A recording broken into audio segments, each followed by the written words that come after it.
bouyei malamu na Sarah, application ya Afriland First Bank et sali na téléphone. Salela misolo na yo na tango nyonso lingi. Na Sarah Banking, ezande bank na chombo na yo. Tinda mbongo na yo na bokengeli nyonso ata ofandi na ndako.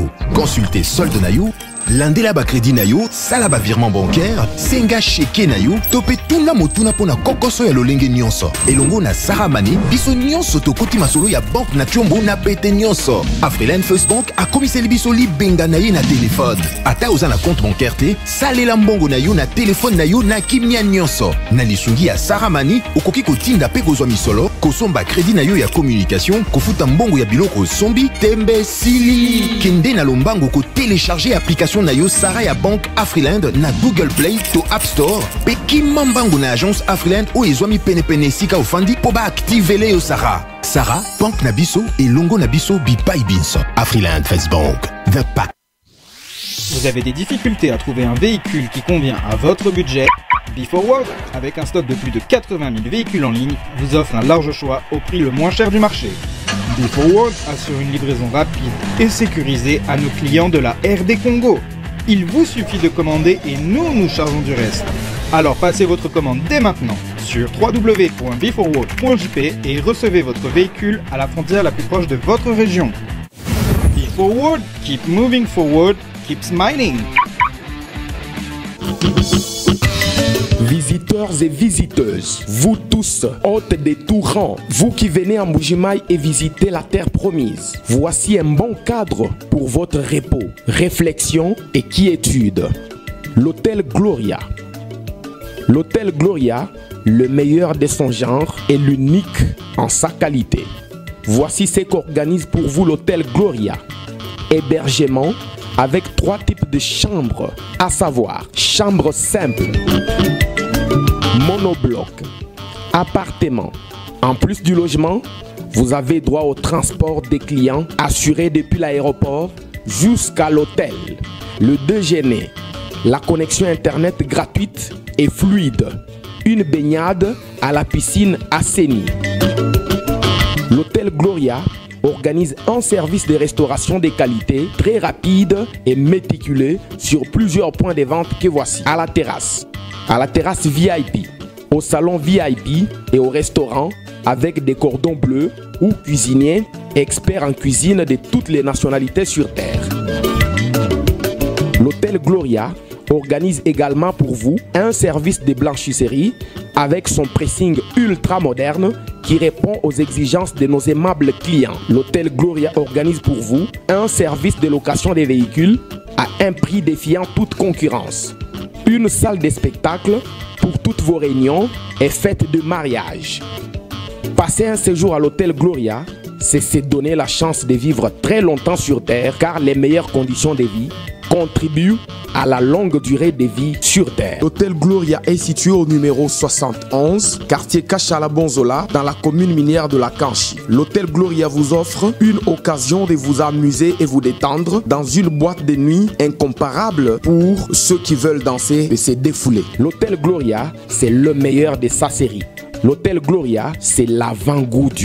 Mbote Nabino, Balandia Bosolo, TV, Bosolo na politique officielle comme programme, Bisika Bozwami, Boche TV moko me boza batebele à travers la République parce que bozola dans cette émission au moment où naza koloba bozana Mbandaka bozana Bwende bozola biso na Goma na Bukavu na Rutshuru na Masisi na Londres na Belgique partout à travers la République na présidence boza kolanda biso na Kisenso na Ngaba topesi bino mbote bisika bozwami tozoliki ete tokolekisa bango malamu pambate bosolo etikali bosolo na lolenge nango les journalistes n'a pas d'amis comme ça les alikama tokotuna mituna pote moto azali invité na biso azana makoki ya kopesa biyano na bosenga tope ba posa ya bato belo etikali kozanga mituna batango mulai tozali na ville ya Kinshasa boyebi ke tozali na ba province 26 chaque province ezali na moto moko azali kola mokonzi nango azali kola président ye azali tata ya province 1 awo ezali capitale siège ya ba institution nazana lolendo pona mbala liboso ata kotoko lobaka mosika mais tozwa libaku pona biso za privilège ya kokutana na tata ya Kisasa gouverneur Gentini Ngobila Mbaka toza kosolola na ye na lolendo nyonso na kombo ya bayo balandaka bosolo na TV topesi yo mbote pe bonne année pamba te tukutanaki te. Mbote ndeko. Kosolo la politique na lingala okomona ngo ezali valeur, considération to humiliation. Bon, ils ont une valeur makasi parce que lingala ezali monoko na biso. Il y a Bayemboka Kinshasa, puis il y a Congo Mobimamo.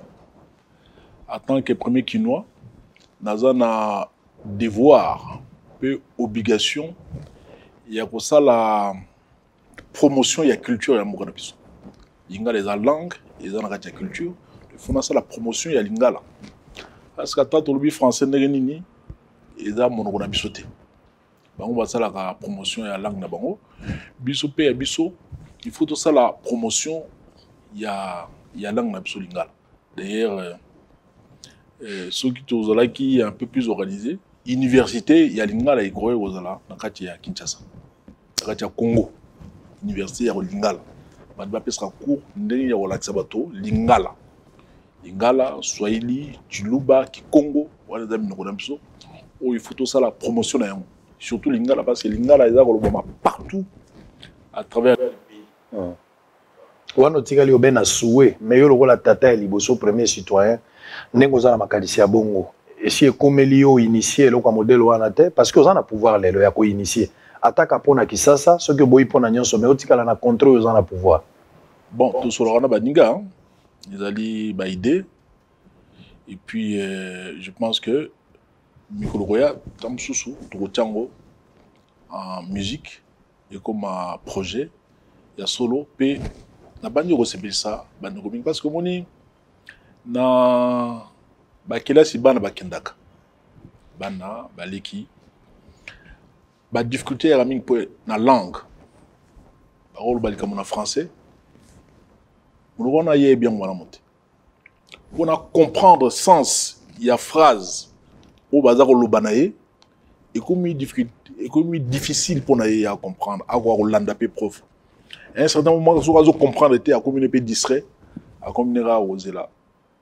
R, il y a que là si, classe quand même, pas on est d'accord. Parce que langue est comme PC moi défaut, à jument retard. Au Ponami le 10 avril 2019, gouverneur et à ville à Kinshasa. Ba challenger bazala qui est belé, 1 sur 1 million, yonde au longi na kati na bango. Et ça na biloko monsieur Sengeli to apprendre officiellement et panayo. Biloko mibale ndakisa likambo ya démographie lelo tolo bakisasa lokola capitale ezana combien d'habitants? Ba estimation eza opesa 15 millions d'habitants. Mais ba étude et salamaki il y a 2-3 ans eza opesa environ 12 millions d'habitants. Mais ba estimation eza opesa 15 millions d'habitants. Tant que commis gouverneur et à ville, la remise et reprise, Kinshasa est allé un budget. À ce jour également, il y a un budget. Bakinois bakogi koyeba. Okutaka budget boni. Lelo annuellement, le 2021 budget za boni. Bon, budget là on a reçu ça que budget ya mboka Kinshasa tokutaki ezaki na C. Ezaki na C makasi. Chiffre ndé ebanité. Tozo continuer. Egna Simakasi, Peto Matisi Yango, à plus de 30%. Ndenge na budget il y a Oyo et les Kaki. Mais budget Nabiso sur fonds propres, on tourne autour de 60 millions. 60 millions. Le roi budget annuel à tous les ans, sur fonds propres. Mais Oyo Kuta Gezaboni. Oh, on a remonté ça à plus de 30%. C'est déjà énorme. Non, tu as une étude comparative. Au Koutaki, combien au Saliboni? Tu peux évaluer. Si tu as 60 millions, mais dans le but, on a augmenté ça à plus de 30%. Mais c'était combien au début? Mais on a d'autres personnes. Je n'ai pas les chiffres exacts en tête, mais Mati à plus de 30%. Très bien. Gouverneur Gentini Ngobila, Mbak. La séparation a bien eu combat Mobimba pour et que que tata ya kisasa yewana kombo no bato ba bien mingi bon Ngobila Mbak boni basango PPRD ozaka katolongo. Bon Nakolo ba Naza Nakata Union Sacrée. Naza qui élu gouverneur PPRD. PPRD. Les lois Natangoyo, tous en Kati, il y a Union Sacrée. PPRD, ils ont Union Sacrée. PPRD Union Sauté. PPRD Union Sauté. PPRD Union Sauté. Mais Bisso, Tozali, Bato, Tobandaki, Penda Union Sacrée. On peut dire que nous sommes les précurseurs. Il y a Union Sacrée. Au côté Union Sacrée à titre individuel. Motonio soit à côté de la partie politique à titre individuel. Motonio soit à côté de la regroupement politique à titre individuel. Et à la base, mon côté, Weekend Boye, Sangana, un collectif, beaucoup. Maintenant, à côté de là, convaincu, à côté de un regroupement au Yalingi. Il est libre, il est démocratie. Moi, je pensais au rôle, peut-être qu'au côté de l'Union Sacrée pour le président Zamoninga Nayo. Oh, président Mboka, président, aucun président. Le président Zakanaba Mité, le président de la République, il n'a pas d'amis. Contrairement à Batbalouba, Zamoninga président. Bon, Batbalouba, Balingi, Batbalouba Makame Belé, où il a soloté, mais un président de la République n'a pas d'amis. Gouverneur Jean-Tini Ngobila, où est la ville à Kinshasa, ville a pas problème. Pas problème, ils ont belé, tout le Bela Maramba prédécesseur, mais ce qui est vrai dans chaque province, pas problème, ils ont raté. Nini tokoki ko retenir natif nayo oyo sali gouvernement provincial ou toko société na gouvernement central parce que yo un avantage mingi na Kinshasa biloko mozo gouvernement provincial azo salate mais national a sali yo zo diembela nango mingi langage ba kinelo ba marabongo kasi lelo penza na mokuse mobimba so moto atali bakoko kanisa nini yo moko penza na gouvernement provincial o sali okotanga ngona misape. Bon, Bakino, il faut pas y babouer. Depuis que j'ai commis gouverneur na Ngumba Kinshasa, na sali misale belé. Et belé mingi penza. Na repé ce monde qui s'amoke, so na pesi d'ailleurs ata yo mugutu ko kam. Nzela o babenge elengesa. Et bandi banda kasavu buti eleki kalamu ngiringiri selemba ou makalati kobima na monga fula tozo sala yango to sali plus de la moitié ya nzela toza ko sala kikwiti kaboli lemba na limité et kaboli ngaba na limité eleki kalamu pa campings eleki ekomatina selembao ekomatina elengesa tosali tronçon ya avenue Victoire ti Éthiopie tosali avenue Makoma na DGC na Binza Ozone tosali balabala Mongala balabala ya avenue et où tu obéis Mikolo le qui te faut ta ndenge bébé hein Mongala bébé te on nous obéta masolo tango sala ka faut ta ah oui Mongala nazala ba image non nazala ba image tinda équipe na yo ba kotali sa penza ke libulu ebotamika na diagonale Mongala non baba Mongala na kana ki na informé malheureusement na Mongala na émission na Mongala bon tout ça est avenue kitoko so que e bébé mom ke trop bon ça OK mais avenue go ça tout ça li parti ya balabala o ezali Diboso ya parquet ya matete pe wenze ya matete to sali yango to sali avenue de la paix o bandi limité de côté qui senso matete ti eza okende na rifla donc to sala ngo banzela eza continuer banzela musu peut-être na bosani mais to sali banzela mo ebelé en si peu de temps en moins de 2 ans to sali babala nyonsona sur fond propre alors to kuti ville les a mis en index moyen beaux à crédit réalité tous au bunda malem tous au sala en dehors de ça tous au sala opération Kinshasa Bopeto yango d'ailleurs tout à l'heure la ville de Kinshasa na bandi Kinshasa Bopeto ils ont ba prémisse quand même à développement tout le monde a quand même moins changement ezali mais et là toujours déplorer car changement de mentalité ils en a moins pas si pour pas comprendre et puis ba bongo là bizel na bango pas changer mon mentalité parce que bilazel ma b ici côté là moi mingi le temps ba bizel ma b on a et Longwa, ils ont moins de temps. Il y a un micro, tu as la formation. Il y a un bourgmestre. Un bourgmestre, tu as la formation. Bazwa formation, il y a OPJ, à compétence générale. Bazwa la ko interpeller batou, ko verbaliser bango, puis ko tinda bango, mbala moko na parquet pour juger bango. Banda ko landela, comme délinquance, ba commune da bango, commune nango respective, na ba juridiction na bango, ba bourgmestre, ba honoré na makambo ya sécurité, ba na makambo ya assainissement, na makambo ya insalubrité. Makambo suspect lié ya habitat parce que na mboka na biso toza omona batata mususu na ba mama bakenda batika biso batikela bana la ngulu pango omona boye yanke moko bimisuki wapi bisuma vondoro asali mikanda lukuta jugement wuti nango so wapi même pas na kisasa abi non le pango na yi asomba yango na 2005 alors que papa kolo ndako bakufa depuis 1900 et quelques. Mais alors il y a une mikanda asomba on a 2005 autour ni esika asomba yango boibiti. Mais parquet tout tribunal ba ko PCP raison mona bana ba komi libanda. Donc ba bourgmestre il faut bazwa compétence wana ya Rolando makambo au Italie ils ont makambo bandaku ils ont makambo ya délinquance ils ont makambo Italie assainissement tout insalubrité. Voilà, vous allez bien parce que vous aidez la politique à proximité.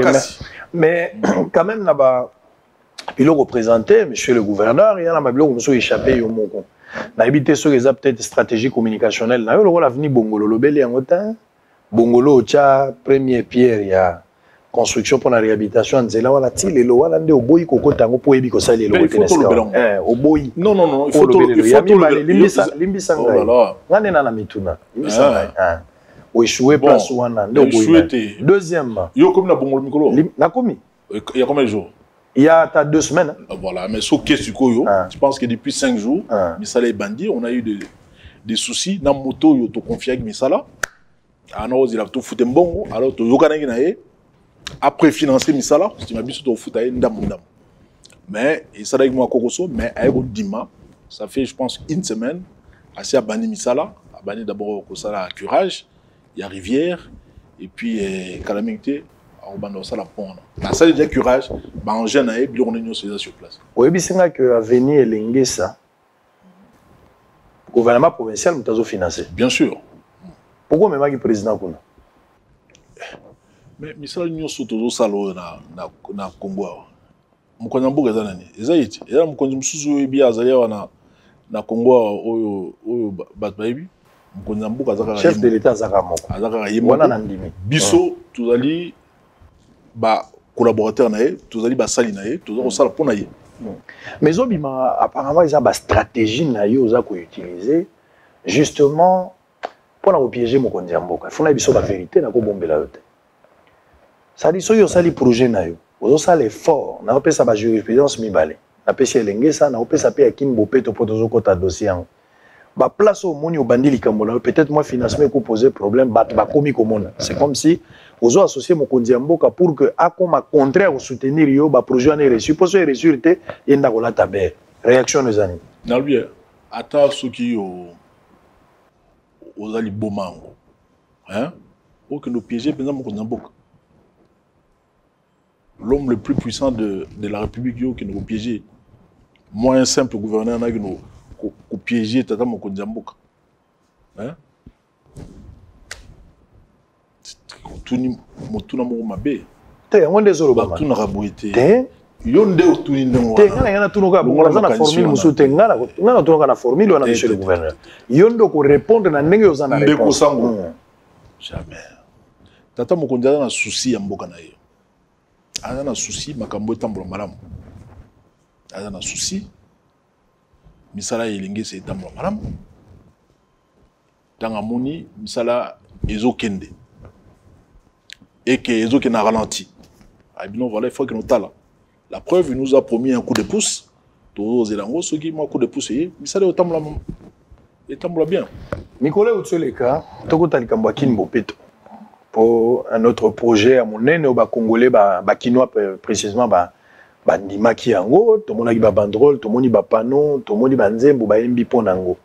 C'était une campagne de sensibilisation pour même la population qui est Likambo. Le projet, il y a Kinbo Peto. Le coût vraiment global en termes de budget, c'est à combien? Deuxième question, est-ce que vous allez satisfait aujourd'hui que Kinois attitude d'abord vis-à-vis à projet s'approprier nango bakota na kati ou bien on a regret que malgré financement malgré sensibilisation il n'y a pas eu participation à Kinois na kati à projet ozo évaluer en ndenge bon n'a pas dit tant de expliquer au yomoro comprendre même yomoro je pense que ozo comprendre nos penza Kinshasa beaucoup tout les vision na yonga na les ali vision il y a biso banso to mboka ezala bopeto mboka ezala propre. Alors pour Nayango, il faut tout changer mentalité na biso. Surtout changer mentalité na biso, mboka na biso et aux ala propre. Ce n'est pas normal d'abandi sur yo au tambola na Kisasa, au monde tous les jours ba balabala, ba au combat. Ba o ba au combat, ba o ba au bois qualité, notamment ba sachet. Ba sachet ba au bois qu'on a. Ba au combat, pendant que ba au combat, ba musu ba au bois. Sachet. Ce sont un civique, bateau va comprendre. Malheureusement, un civique on va tellement ébélé, tellement ébélé. Ce n'est pas normal. Bisomoko ba kolomboka. Tout en dolbake, mboka eza salite. Mais banani va autre salite. Balabala sur eza salite, c'est-à-dire bateau yo, ba leka ki na balabala wana ou bien ba leka na balabala, ba on de bâtir salite. Et là, on a route à Amérique, à Los Angeles, bon, on peut sanité et au quoi on a. Et là, on a bazana Brazzaville, on a sanité au quoi. Car à Bissomoko, tout ça, on sanité, tout ça, on bébé ça. Écosystème et un boka na biso. Tout ça, banzela awa, soko tali. Pour nous ça banzela lelo, koti mola mabulu, il faut que banana kolonga ba sachet. Ba chinois bazako sala ba kiparangote. Mais ceux qui n'ont pas landela misalanzela, il faut que l'on la sachet nyonso parce que ce que vous tiez goudron du cola ba sachet, nzela et vous melaté. Et on ça la mousse et puis il va dire qu'on gondolé. Il va dire qu'on vimba boy. Tu vois, il faut que l'on la sachet na kolombo la sachet na toujours qu'il a 3-4 mètres. Ma belé il y a bisomoko et là comme imperméable. Ce mboule bêti, ma belé sangana na basachi. Maï moyen et kota na ma belé za soudé. Ils a kotiga en surface. Maï wana zo kota na bisomoko na bandako. Ils a ozongi na bisomoko la boomerang parce que de respecter natureté, de bousculer écosystème. Alors yango deux ils a ozongi na biso. Alors quand on voit ça na likolo et ko la bisomoko na ceux qui bisomment aujourd'hui conscience que tout ko boaka salité na mabelité na nzelate au moins na mboka ko la propre au moins na batie poubelle là mais muta préféré aboka ni salité na pembeni et comme il ko loka on va dire ça nanko mais comme il ko la problème mongo culturel. Il y a biso bakino, tous en associé à mboka na biso te, mais tout ça batali bosso bakino, même des Congolais d'une façon générale. Il y a Roluka qui est poto. Parce que poto est propre. Parce que poto est allé développer. Un Congolais, un Kinois, à Rolunga Kakawa, à Kisasa, à Kati Balé, à Komina Brazzaville, à Robaka Subo Sotonanzade. Di monsieur awa ezana ordre monsieur keba so bois qui salité ba kanga ba go mbringue exactement pour bino bokanga raté ba go mbringue mais de qui se moque-t-on yo moko mboka no ulungeza na mbindu mais so comme pas mboka na minga okomi keba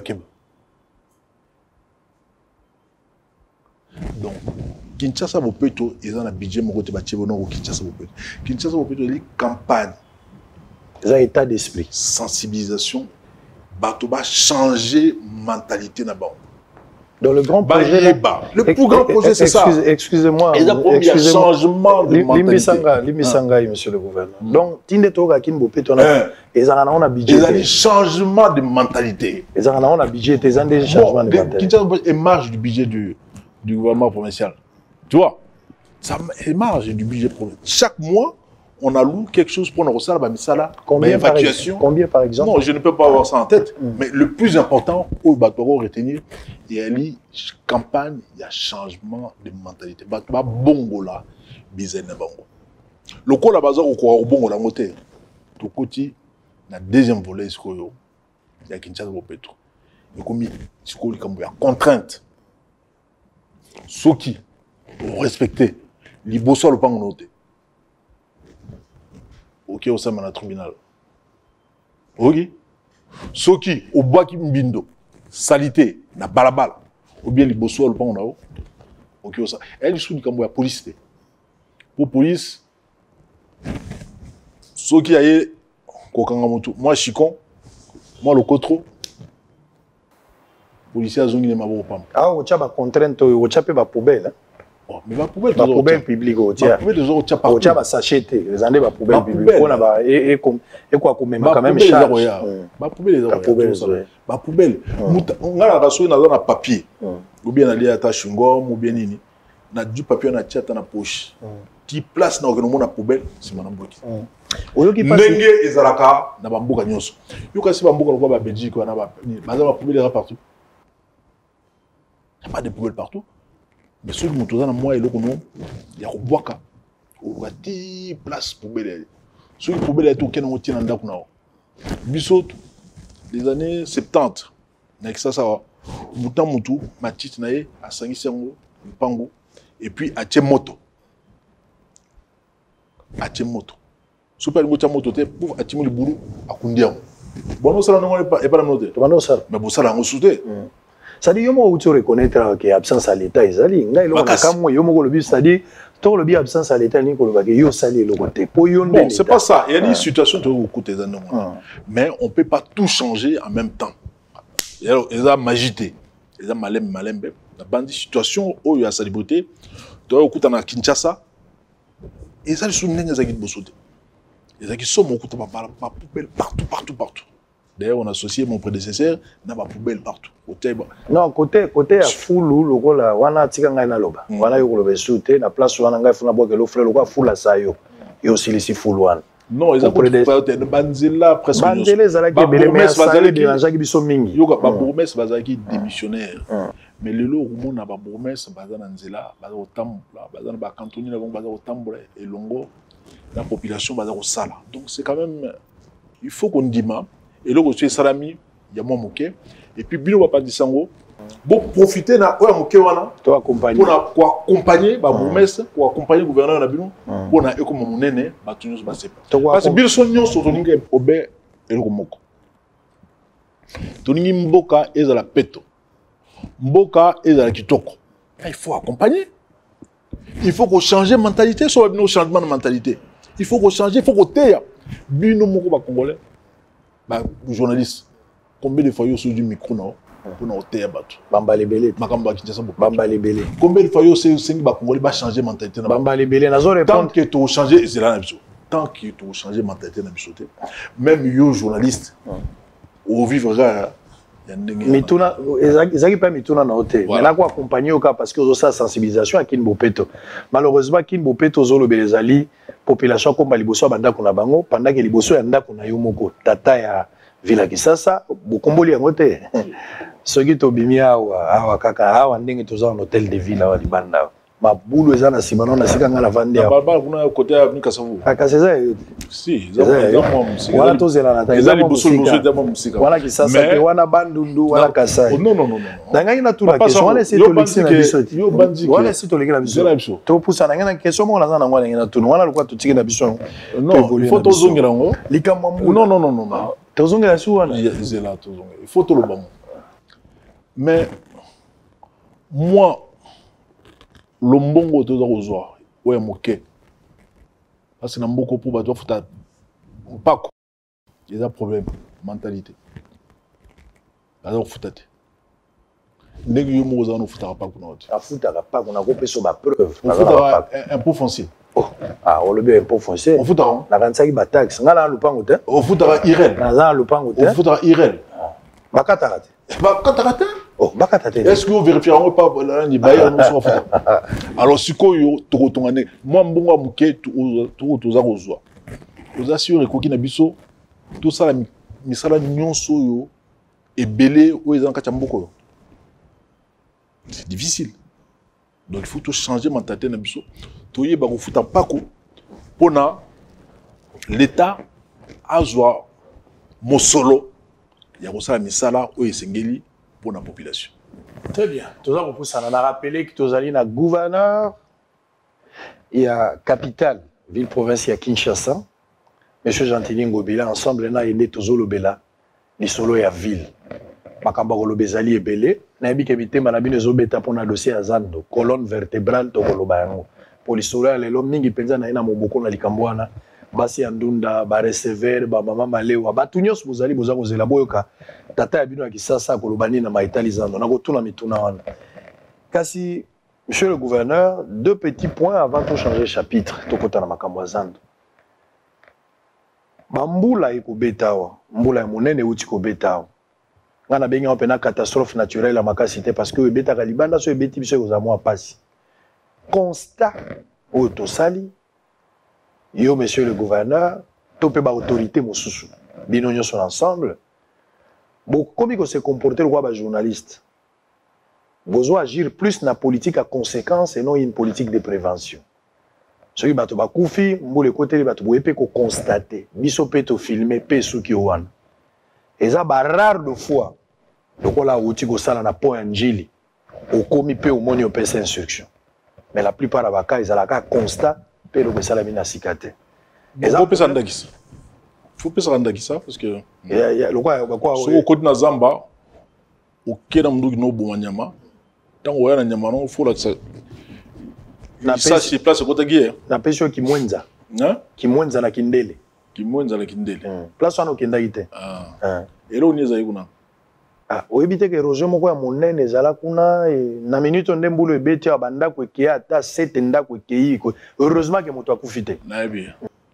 Bon, omoni biso to na premier changement de mentalité. Première mentalité eza makasi pana biso. Tant que persistance, il y a mentalité wana eza ko continuer ko zana biso, eza difficile to développer mboka na biso. Donc en ce qui concerne ba érosion, il faut ba aux journalistes. Ils allaient ba travaux d'envergure ou ils allaient dans apanage exclusivité du gouvernement central. Hein? Ils allaient ba travaux d'envergure ou ils allaient gouvernement. Biso to ko appuyer. Mais na mboka na biso depuis 1960 tant aux eu indépendance ba noko batongi la ville basse, Gombe. Hein? Gombe.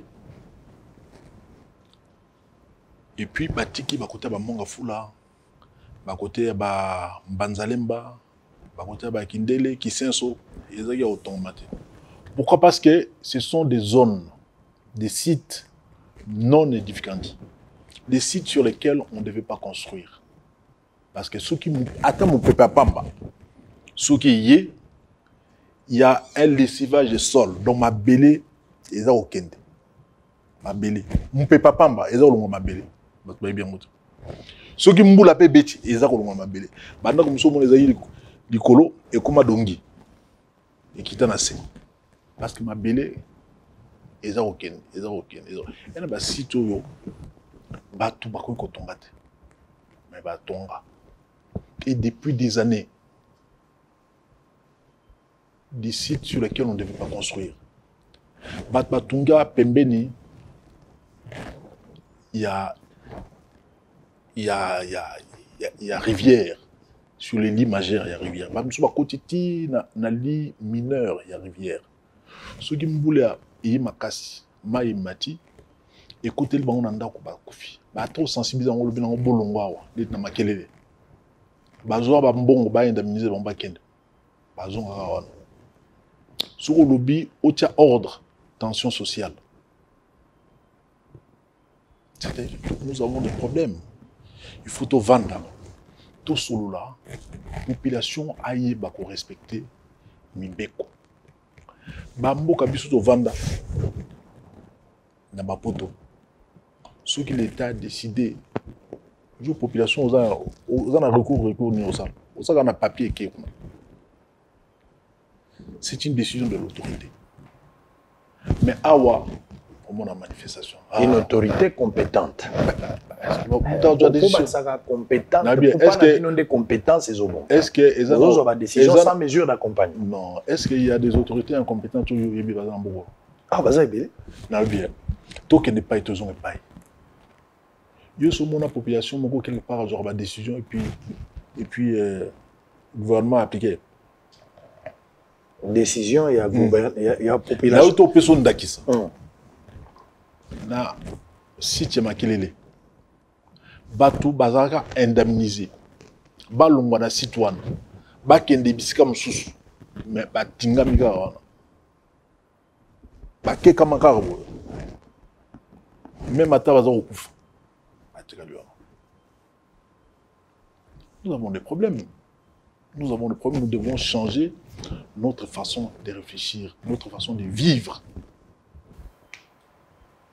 Nous devons changer tout ça. Nous avons des sérieux problèmes de changement. Je suis tout à fait d'accord, Lobby. La population aussi doit comprendre que ce bazo longola na place moko liwe ko ikoya. Ba comprendre. Il faut comprendre. Baza batel bosso et baza rolé là. Bon, ba si to ba bi ke si ko yo ba ko tonga. Bino boké, bo ka na chef coutumier moko bo ebiti. Au moins le premier ba loi pe mboka na biso. Eza monsieur photo changer yango. Au vend d'abord chef coutumier achète qui m'a belé quelque part ba ke ba tongi moi en gare ba ko vend. Au vend d'abord ministère il y a affaires foncières. Au vend d'abord chef de division achète qui. Au vend d'abord ba escroc monsieur soupé ba ke ba misuma vondoro na ba matoi ki kalungu ba tekipe ba ngoma belé ba baza otonga. Mikolo tomboki na expression matoi ki kalungu ba misuma vondoro. Boy mondo ile za ndongala j'espère. Wana nazo yoka kutu te nazo comprendre. Yo. Mais na yo ki yo nazo yoka yo trop plaintif. En tant qu'autorité, na place que vous avez décision. Nazo pesa yo exemple no moko sala ki malamu ngala sepelaki. Pourquoi vous répétez on a bakalo kwa ba inondation te parce que ezali na prérogatif na yo lokola tata ko batela bana. Opekisa biso to kota Gombe. Pour ebai kezama kama malade. Pe bato batosa. Atako babiloko to salela ki ya Gombe ba citerne bomba kama itan mokonza mboka uti ko yebisa yo wake. Tiens yango na ba place publique poto sokola maboka mona na raté na ebite soki na bilanga ba konti wana to ebite mais kasi ozomona tango pexi biso Gombe otie police to saki atako to aki ba tetu mais to kokota te po autorité ko finga ndengwa ko finga ndengwa mboka bali na autorité te ba mesure impopulaire mais de même pourquoi appliquer yango te na ba inondation parce que na ba inondation bazo ganga gouverneur azawapi pourquoi ozo sala ngo te na ndengwa mais yo ba site non éducatif eza wapi eza na Kisenso ezali na Banzalemba, ezali na Mongafula, ezali na Maluku, ezali na commune Ngaliema, na commune Kitambo, bakota Bakaluka, ezali tellement ébélé, ça représente. Ezali na Masina, ezali na Kingasani, Kimbanseke, Ndjili, donc c'est presque la moitié de la population. Très bien. Donc, alors, Yosko Okende, bon gouverneur, comme gouverneur, je mets de l'ordre. C'est vrai, il ordre. Parce que ça là, j'aime l'ordre. Moi, j'aime là où il y a l'ordre. C'est là où j'excelle. J'aime vraiment l'ordre. Ok? Je ne suis pas répressif, mais j'aime l'ordre.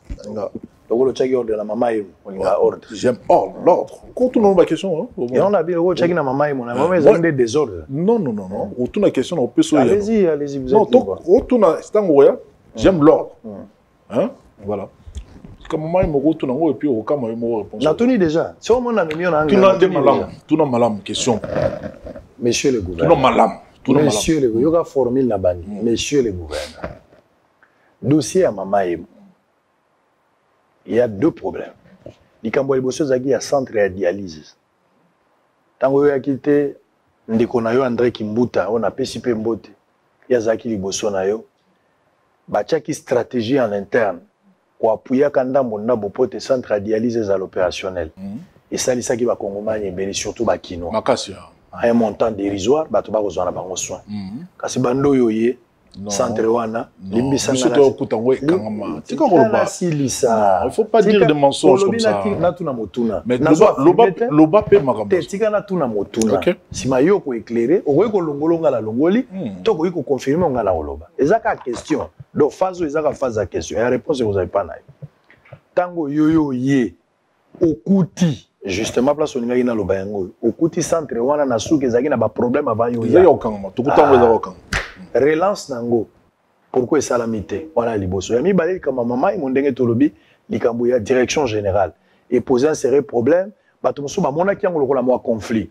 entre yo na ministre de santé na tolanga ministre de santé motuna likambo wana kasi na kolinga pe na yo kayo na kati ya likambo yango problème yango ezaki ni na minute okimi esali tozwi solution définitive likambo ezani alors tant biso toye tokuti centre à dialyse ya mama emo ezaki okangama intra ils ont raté.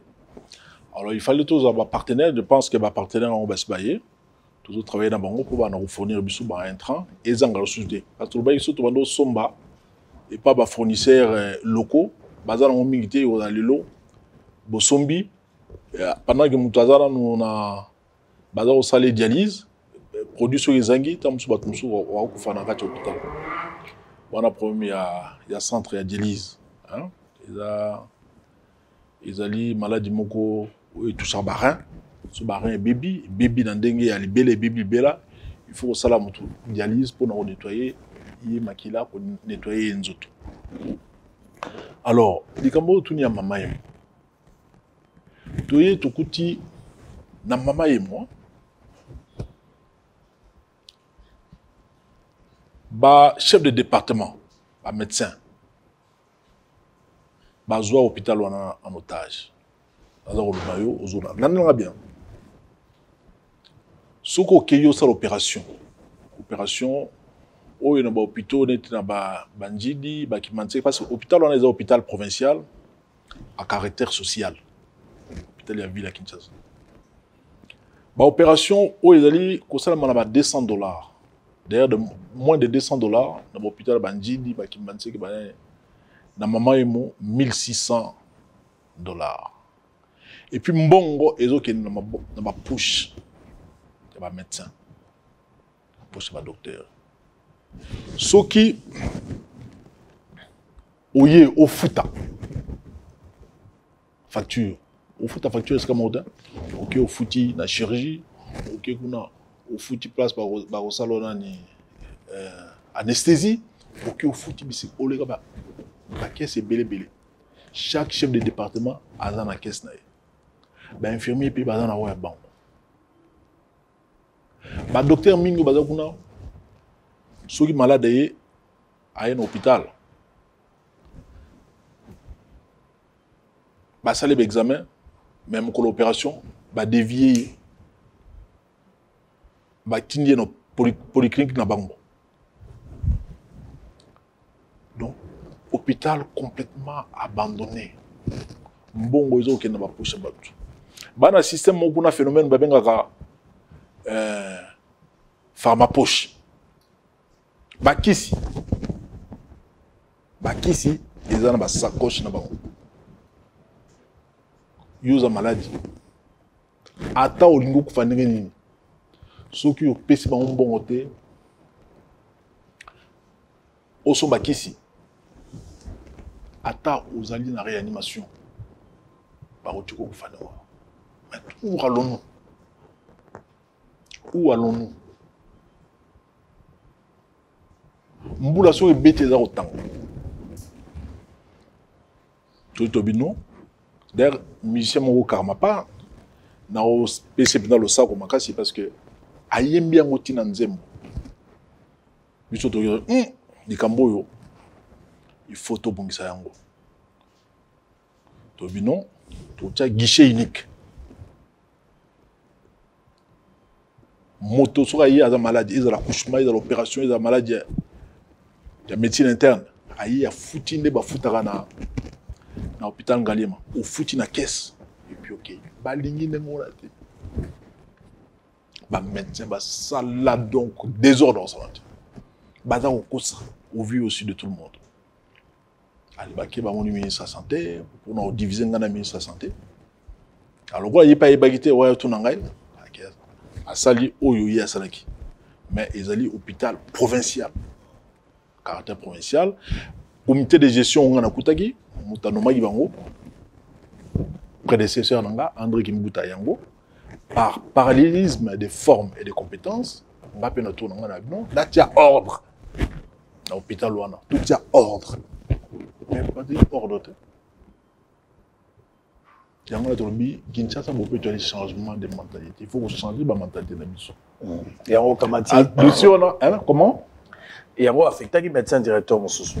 Tout ça qui médecin directeur Moussou. On a changé ma campagne. Pour nous changer. Débat pas quand il y a un dégonayo. Bon, médecin directeur on a checké effectivement Aza cousin Ngai. C'est mon cousin. C'est pas les points on était. Bon, Ngaza la bombe à l'hôtel. Hein. C'est ne bilo kango. Ngaza bombe à l'hôtel. On a vraiment bagarre, ba politique ba bombe à l'hôtel. Non, Ngaza bombe à l'hôtel. Ça il y a 60 millions de dollars. Ngaza na bombe raté. Na finga ramutute na balka muninga ezali. Na respecter ramutunyo so. Ça s'appelle na wana. Vraiment. Aza cousin Ngai, il s'appelle Ngobila Mbaka Colin. C'est un cousin. Un garçon intelligent. Asala Aza médecin. Il a 62 ans. Asala na Paris comme médecin et Osala na OMS. Et puis na Sengaki a Osal Sabiso pour nous ordre. Aza muta ordre le Ngai. Il a mis de l'ordre. A comme on a côté na salle il y a réanimation. A côté Batou une fois à côté, Moutouaza dans la salle de réanimation. Si la salle d'opération, pendant 4 heures avant de faire une pesquisité. Mais qu'est-ce qui se passe? Pourquoi nous avons pesquisité? Où est-ce que nous avons fait? Nous avons fait si vous avez pesquisité, d'ici 30 minutes, nous allons faire ça. Nous avons fait pesquisité, moto, tu as piqué. Très bien. À côté de ma maman, je bota. Au premier accouchement, na maman et moi, il faut aller au-delà de 800 000 francs. Mais na ba kimanse ke au coût en gros ils ont 25 000 francs. Na hôpital Kitambo, ils ont 40 000 francs. Na maman et moi va 800 000 francs. Sur les césariennes, au-delà de 1 500 000 francs. Alors, il a mis de l'ordre. Aux autres, ça témoignage en diagonale. Dans autres, ça témoignage, on a vivre. Motonos, témoignage, les autres témoignent à Makambo, ils vivent. Il a mis de l'ordre. Alors, à Kouti Bateau, Yosa gouverneur, il y a un médecin directeur. C'est moi qui l'ai affecté. Témoignage, monsieur, à Kouti, ma maman, boti bana na hôpital. Bana bakoli bakumo manamine. Mbongo plus d'1 million et au futa 1 million 400 et au futa. Bana mbongo ba 200 300 000. Aïs ba maman ou yo bozala ngo au futa bo futa bo bima. Mais bango ba linwa ta ba médecin wana. Bo mboko ne kota ka ba poche. Wana bandoki. Ce sont des sorciers. Wana mutute wana ndoki. Babi non. Bango babi non. Babi mi effectivement yé mon côté bimsi. Mais ba côté de nsoki. Allez. N'importe quoi. Alors, biso, souci na biso, ils ont tient ordre.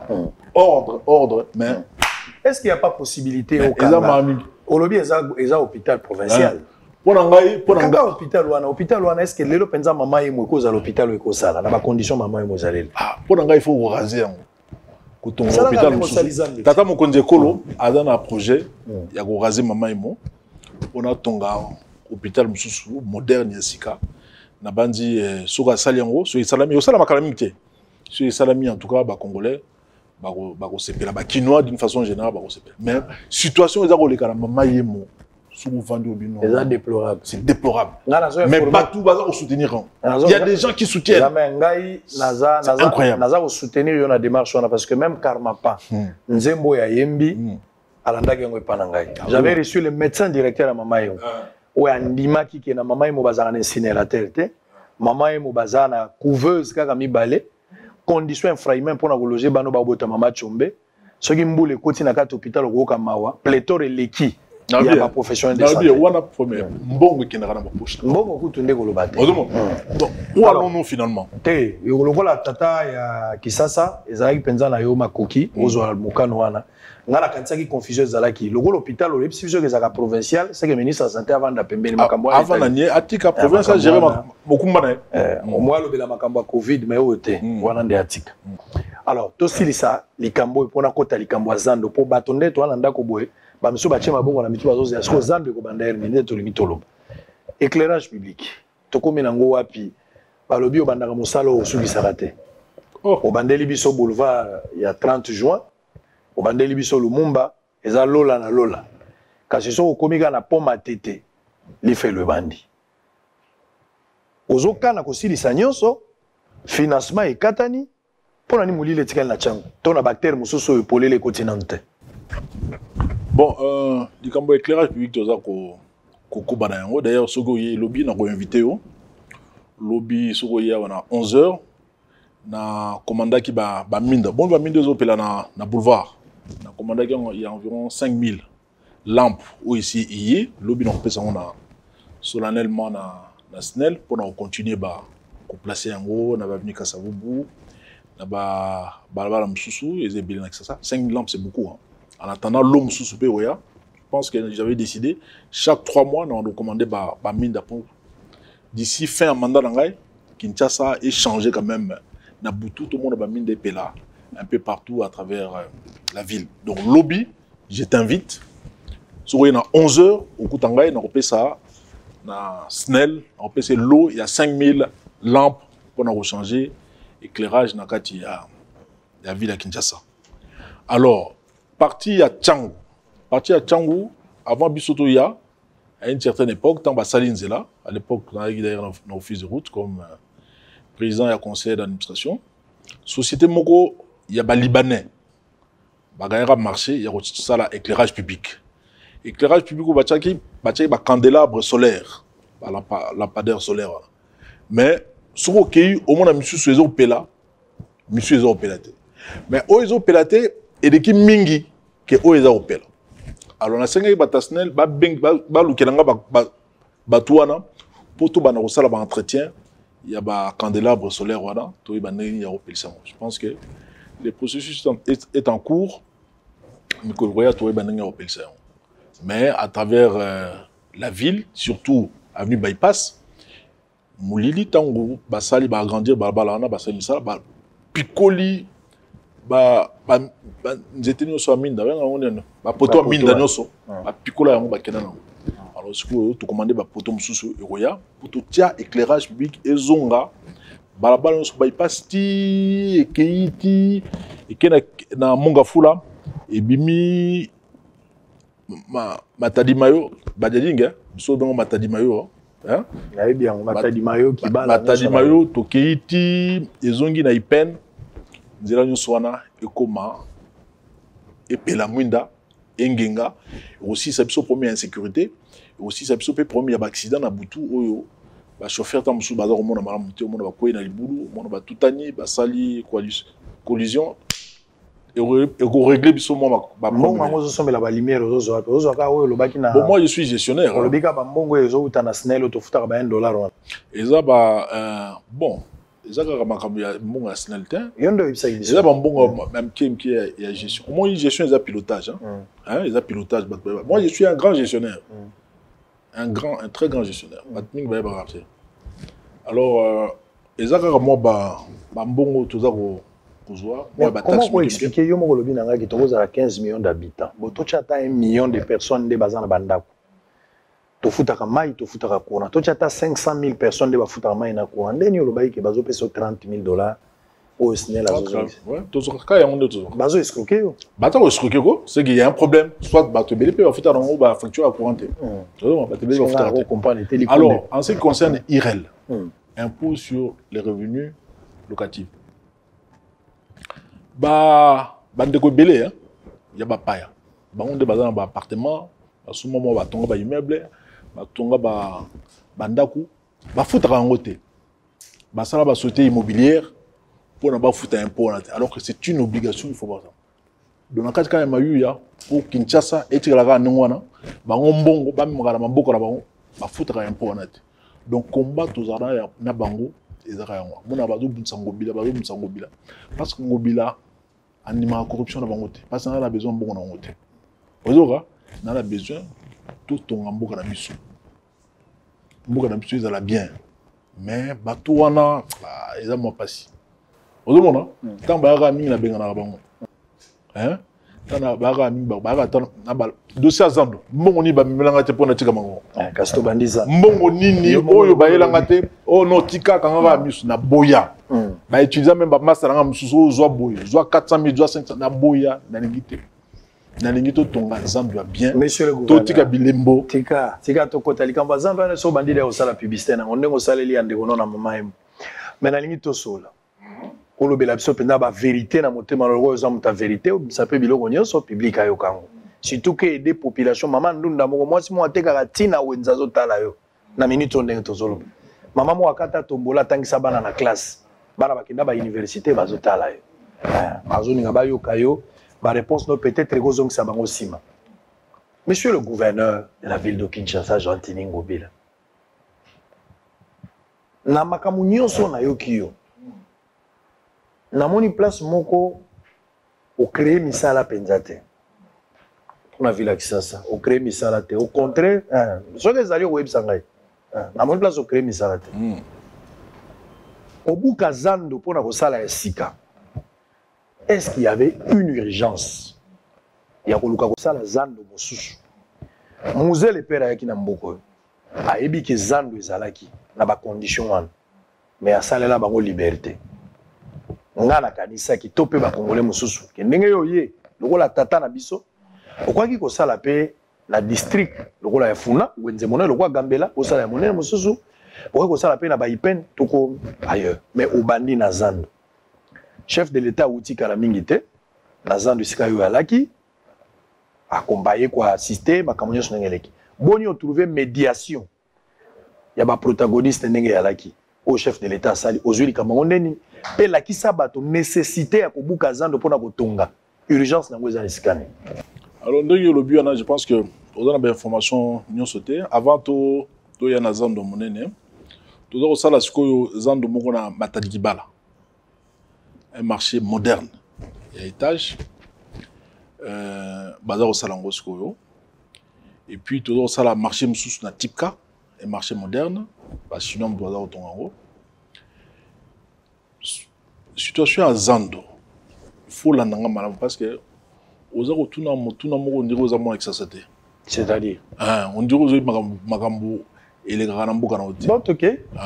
To solo ali. Alors tango ngai na zui no lobi ba voter ngai en avril, na au salaire remise et reprise dans le mois de mai. Le 8 mai 2019, dans comme gouverneur, dans cet état de lieu, il y a Mboka, et puis il y a la première Zando. Ce qui est dans Zando, mon aîné, qui est dans Zando, mon aîné, au ta salité moko ressentie. Depuis, il y a comme gouverneur, elle écoute à mon côté où dans Zando, et il y a Montaro géré Zando, M. Hassan. À Tonga, 100 magasins. Bah, magasin, on peut, à Tonga, on place parking, ils mis sous place, bah, caniveau, bah, collecteur, parce qu'il y a Gombe. Le pouvoir colonial, tant que Tongi Gombe, bah, ça là qui, bah, tchèque, bah, faux sceptique. Nyonso et les Gara, Nakati, bah, caniveau. Et puis, il y a un exitoire vers le fleuve. Alors, ce qu'il y a à Tongi, les collabs à caniveau, à sectionner en haut, à Kati Bakaniveau, à Tongi magasin. Ce qui, ma maman va au Teka, Ndunda, à Walikola, Nassé, Salité, Mbindo, Foulou, à côté, Maya Nyei, Yasolo, Nabanzindi, et les collègues. Au moment la première Zando, il y a volé et belé. Il y a la première Zando, proprement dite.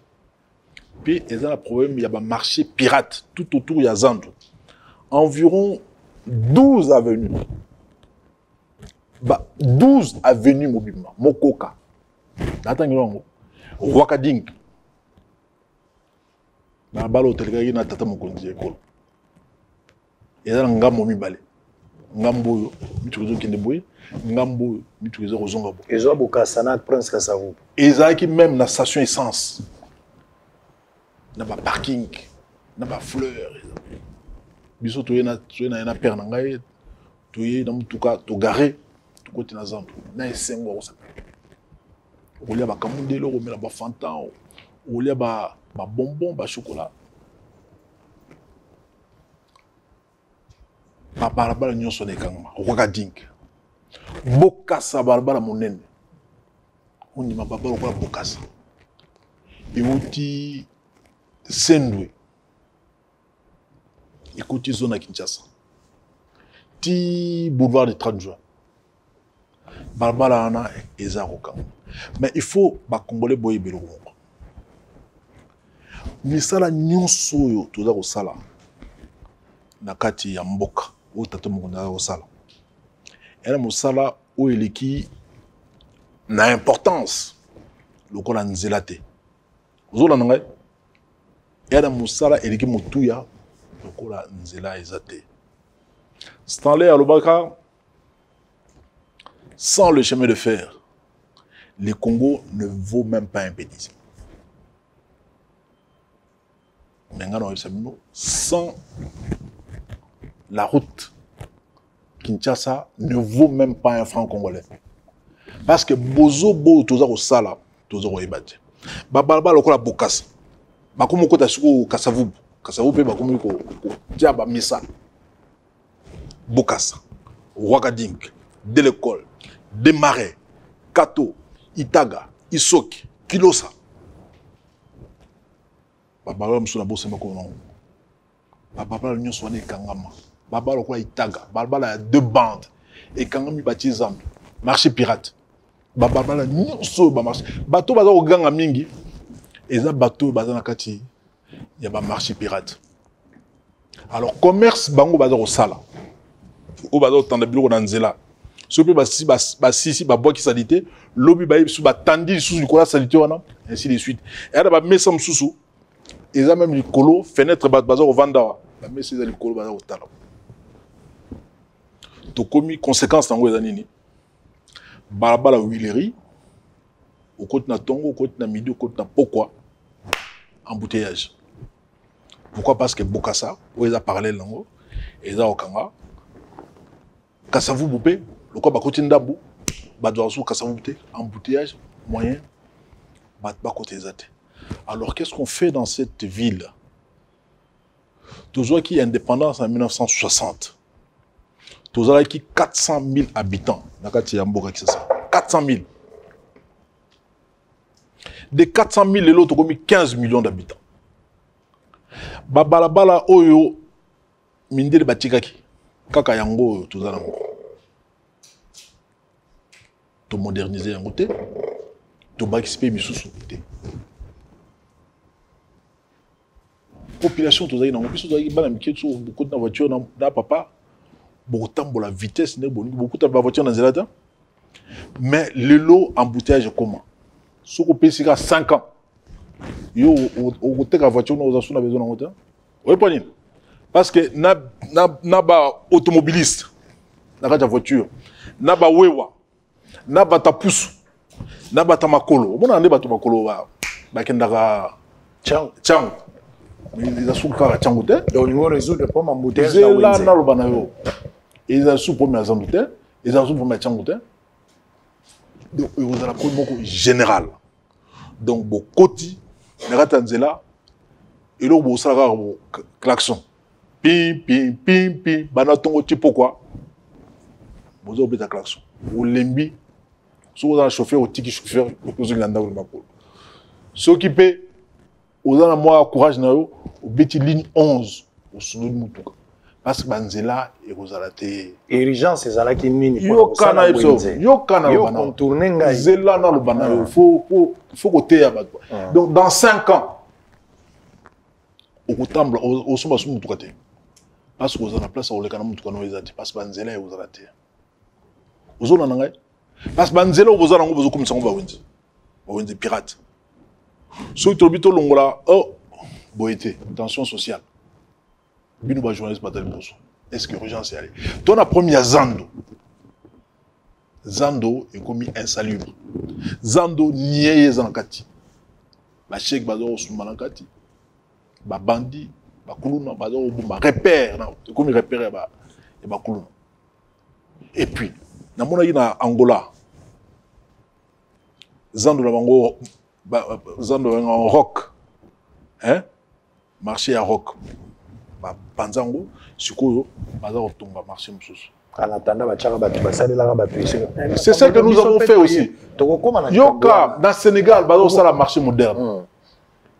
La Côte d'Ivoire, c'est le marché moderne. Pourquoi pas Bissou dans le marché moderne? Le lot, c'est le président de la République. Premier citoyen, il y a Afrique.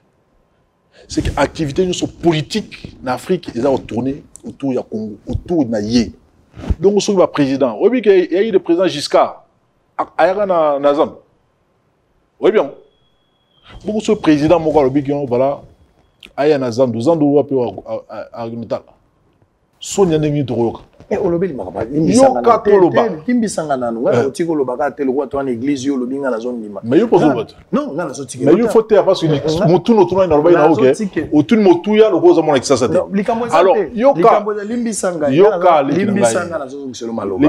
Limbisa. Mais ce que ngala pesi malobozo lobate soko bimisi eloko tika ngala simbola replace na otiko ko banolo babo dono ba soutenir tika ngala ko lobana yo na bona tiki na ngala so pe plaisir nga pe na tono mitona mais naza ko lobana pe ya ko na mbala moko non seulement yo yoka mais baye baza ko na biso ba yoka oyo naza likambo ezate ngam na ngonga ngala ko pesoka ngwa mais na lingena lobawa pozo tali sabiso mais pas no oboyi bat pa yoko ngala na ko tikelo ngonga to sinyaki mikanda teke yo ko lobaka ka eza ba place ngo pe na zoma loba ngape na ko sembola po yo polo bana so salore là esprit mo kaliba likambo yate mais monsieur le gouverneur olobi makambo banzela et si dans thème makamna zo lobi si te ozoko tsama makamsusu limbisa donc oza ko boyenga e eza epanda yo ndo lobi yango plutôt pas alors kaka oyo moko lobi olobi makambo banzela ngala kanisaki na tuni yo question est-ce qu'il y avait une urgence ça ressemble ozo démontrer urgence mais na kati ya urgence na yo obimisi likambo banzela olobi na ngai ke Kinshasa sans nzela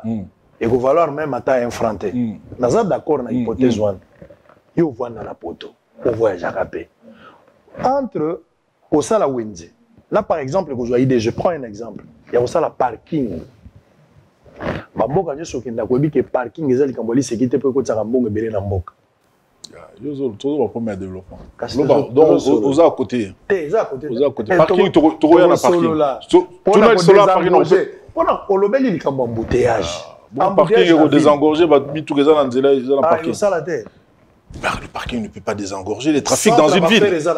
Non, un parking ne peut pas désengorger les trafics dans une ville. Allez-y. Parce que Bami Touketa au Tambola, et ça statique, et ça au Tambola Nanzela. Ils ont kende. Est-ce que Tango Babi Touka est stationné dans la ville? Ils ont mon akacha parking moko na ville ils ont na embouteillage na kacha parking. Toza na parking te pas stationné na nzela. Yoka ba embouteillage ils ont salma na nzela. Parce banzela ezali mingi te. Yango mona ki souci na ngai liboso ezaki na fumola. Bala elengesa. Et banda kasavu buti na monga fula. Bato ba kolinga ba kende nani ba ki ba kende lemba. Allez, ozana bandal ozu elengesa uti. Baba msuza kufungolize belé banzela msuna ko peso. Mais comme toza ngo premier zando. Ezana ba premier zando ezami balé. Ezana zando. Place ba pavillon ezalaka 9 pavillons na ba magasin awa Hassan ayeko donc. Mais avant Hassan a tonga magasin. Ba magasin on a 100 magasins. Ba mama oyo baza oteka lelo ba balabala Itanga, Ouagadougou, Kato, de l'école, des marais, ainsi de suite. Bokassa, bazayi na kati zando. Ozo place mabe koti, bazayi na kati zando. Ba bengana bango, ba mali banda. Place bango banoko teka. Hassan atongi ba magasin. Tant ba mama oyo, ba mili banda. bazo teka na balabala ba mama musupe ya ba commune mususu nzinga ba oh mais kuna bazo teka na nzela na balabala bisope to kende article 15 débrouillez-vous pour nos vivres bango pe au fur et à mesure ba mama bazo kota na zandu bazo teka na balabala nzinga ya zandu bato ba kuma teka nzinga na ya zandu tout ya zandu na makati ya balabala na baza ebele koleka bato bateka na zandu ce qui fait que le lot na kati ya zandu bato bateka parce que muke bato bazo teka na libanda ya zandu baza ebele koleka o baza ba prédécesseur no baza ibando donc tout ça a été abandonné moto atraka libenga na ye atala na poko atanga ozonga atangi shikona ye atangi mosolo na ye et puis à CPD aller ici aller yena banana. Mais le plus important pour nous entre Zando na balabala ngana poni balabala parce que balabala ceux qui sont dans balabala té ils ont passé ngana rôle bano voilà na kota la mer ngana na lemba na za kozonga na nzela na sale crise ils ont malaria ils ont hypertension il faut amener ngaba pi na hôpital mais nzela na rozwa pona koma na hôpital il faut nzela za polele très bien so nzela za polele te na kufa na nzela bano le bien so bana classe ba okene classe nzela partout ba bana tout autour azando na ba souffra moyen na banzola ndebe ba lobagwa nzela ezali plus important que zando zando to rosala na biso il faut que nous passe aux zando urgence voilà. ya kobuka zando uti wa mais yoka ba balabala nyonso wana et comment fermer bokasa balabala ko la bokasa fermer pour na zando batala oteka na kati et puis bato ba osama kelele mingi na wana olobake ezali bato ba oteka nzinga ya zando bangunde basali makelele mingi mais o ba oteka na kati ya zando baza presque pas wana san mutazwa ba mais makelele nyonso yo ozo comme zando parce que Hassan les Libanais Hassan attend petit mbongo ko corrompre batou n'a pas politicien n'a pas journaliste n'a pas syndicaliste n'a pas tout couper ça on va $10 $20 ba kene wolola gouverneur na kati ya Kinshasa un Libanais a corrompre batou n'a pas politicien n'a pas syndicaliste pour n'a pas finga gouverneur yo ça on a Liban toi tu peux faire ça dans un pays de tout urgence de biso to kuti zando dans 1971 tant batongi zando ezala qui a 3000 places 1971 nous sommes autour de 600 000 habitants nakati il y a ville à Kinshasa 600 000 entre 600 et 700 000 habitants même pas 1 million d'habitants sikoyo tukobi na 2021 bato comme ebele place par exemple bana oteka libanais a tongi ba magasin na ye a plus de $200,000 par mois pas taxe à foutraté chaque fin du mois le type monsieur là chaque fin du mois qui na mboka na ye chaque fin du mois ça mois voyage na mboka na ye aki atiki chikon na ye azongi a Congo mbongo papa chaque fin du mois aki otika na mboka na ye ba mama na ba ko otika na balabala to tonga zando ya monene yango projet tout ça nango il y a 62 000 places il y a étal ba mama nyonso baza na libanda basi ya ba pilipili ba mama to repesa soki basi ya ndunda to pesa ngata mo crédit et matisa mombongo na bango bako oteka na baza na pouvoir d'achat au somba to repesa ngo crédit parce que ba banque to tient ba banque ici kana président autour dans ce projet monene pour na osali sa ba mama ozo sala mall ezala wa mall ezali zando centre commercial ezali zando pena ndenge to beli la zando moderne zando moderne na ba parking na ba banque na ba nini ba chambre froide tout na kati oza moto linga mibeko mingi Zéro na sisa. Nazo sepela. Tozo poussa li kabazando za na soutien na ngai. Mais yoka na leki na ngai. Naza koloba yoka kape soki kuta. Naza ko yoka. Yoka sina ko tuno pe mituna. Eko sali. Ngana sisi koloba te. Mituna nazo sa eko sali so polo ba bien. Mais yoka. Yo loba na yo ngala tiki na ko résoudre. Na kuti tout ça la zando monene. Bato ba rosal sa biso tout ça la zando monene. Bango ka ande basali na Côte d'Ivoire. Bango ka ande bazo sala sikoyo. Ba français bango depuis ba rosala na Sénégal. Ba sala zando 40 000 places. Biso do sala 62 000 places. Ba mama oteka. Biso do ina ba mama na biso na ba yaya na biso. Surtout que na zando ba tout le monde ba se ba ministre. Attends ba commissaire d'état. Bazo Kotazan. Bah, c'est ma PDG, président de la République. Alors, bah, il y a aucun exemple dans maman. Maman n'a pas moi c'est mon compte. Papa n'a pas mon compte. Mais n'a pas de bah, aucun exemple. Mais là, moi, si mon collègue, il y a ministre qui n'a pas de monnaie. Bazate. Parce que bango nous sommes qui d'alimentation. Bah, maman n'a pas de comprendre.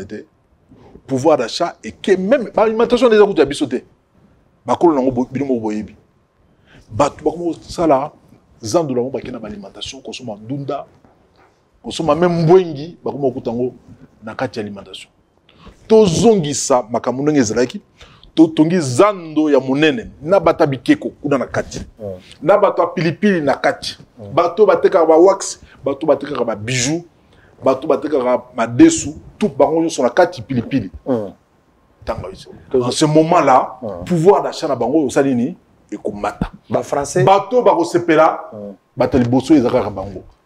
Ba français ba tonga wenza. Bango mutu, ba sali le plan. Ya rotonga marché moderne parce que c'est ce qu'ils ont déjà fait dans Côte d'Ivoire au sala na Sénégal. Budget ça combien? Construction. Budget ça tourne autour de 30 millions. De 30 millions. Ville européenne, ça même pas $1. Mais contrat, vous signez dans le temps. Signé, toi aussi, vous pas contrat. Vous signez déjà contrat? Oui, déjà. Il y a vrai, vous signez déjà contrat. Bon, on a le gouverneur. Parce que la commission est récemment. Si on a la commission, on dit que la véritable commission. Vous avez la commission à plus de 12 personnes, 11 ou 12 personnes. Le directeur du cabinet n'a participé à cette commission. A participé à la résolution. A participé à la résolution. La résolution de la commission de Boy. Non, il ne faut pas confondre les choses. Tata Mokonzi, Zela na Ipso, Tata Mokonzi Ekolo, Ayaki na ville. C'est l'Ipso honneur.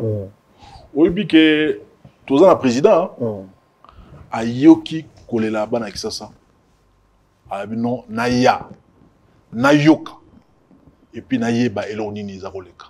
Aye, Alobi, M. Hassan, Yu Makamazandu, alors qu'il y a un contrat.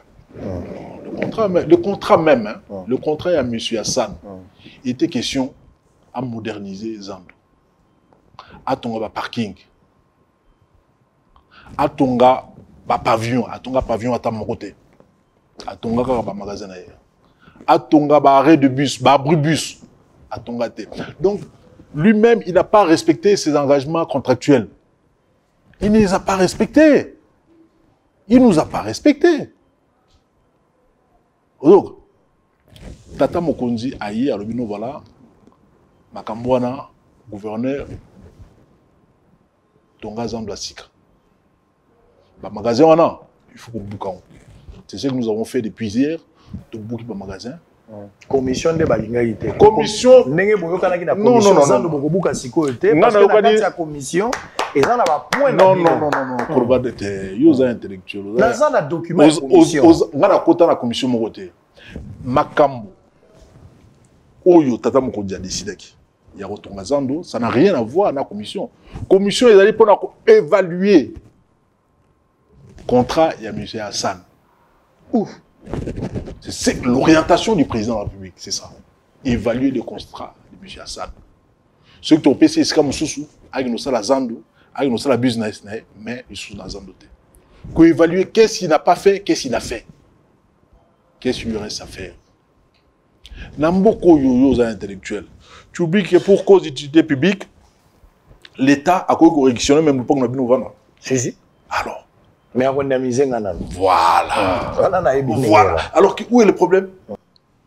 Donc, évaluer, c'est ça. Dans ce cadre-là, le président de la République a demandé au Tala, et le Ronini, et Zangi, na contrat nae, pour Atala, ce qui y est, à au devoir Bisso, ou bien Bisso, tout ça au devoir. Mais, pour Nazando, nous devons aller de l'avant. Tout ton Nazando, nous avons Sika, où nous avons 62 000 places. Ba maman, pour la bonheur, il y a Bakinois et puis la République démocratique du Congo. Bazwa et Sika na bango ya koteka. Pour modèle baza koteka wana. Bakamati maputa. Batandi likola mbindo. Likola bosoto, likola fulu batekaka.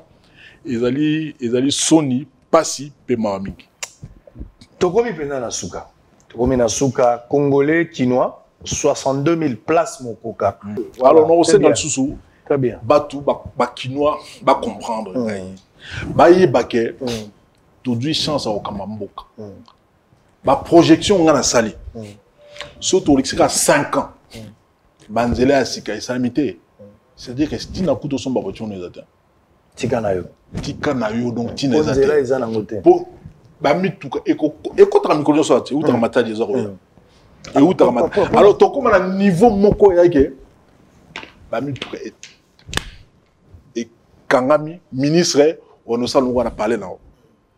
Ministre ti ba dongolomi sur ba bato ba mbendre ba zoba to que nous konza bango ba y aller ba ndo konza biso puis ba tie ordre nous so atambo tout ça la keba 62 000 places pour te ba congolais makamna zo bana eza motuya na yoki hein ba kinwa pe ba yoki donc ceux qui doivent attention te ba dongolomi so kotonga za yo kanam ba bato ba comme na niveau même mutu comme étant mon ambour il faut que nous konzabam dirait kotonga za alors batie biso ordre biso moko to comme ko luka musala et pas dirait kotonga za déjà boni 12 mois donc na une année za deux ans 12 mois tokomi na suka kasi motuna ya suka yango naza kotuna yo ata ko molimo kotuna makambo yumbi ezaki mwa mingi kasi na kotuna na ngai te po bakino mso mona barapelaka mingi Kinshasa n'est pas yumbi na ebite baloba ngo pona nini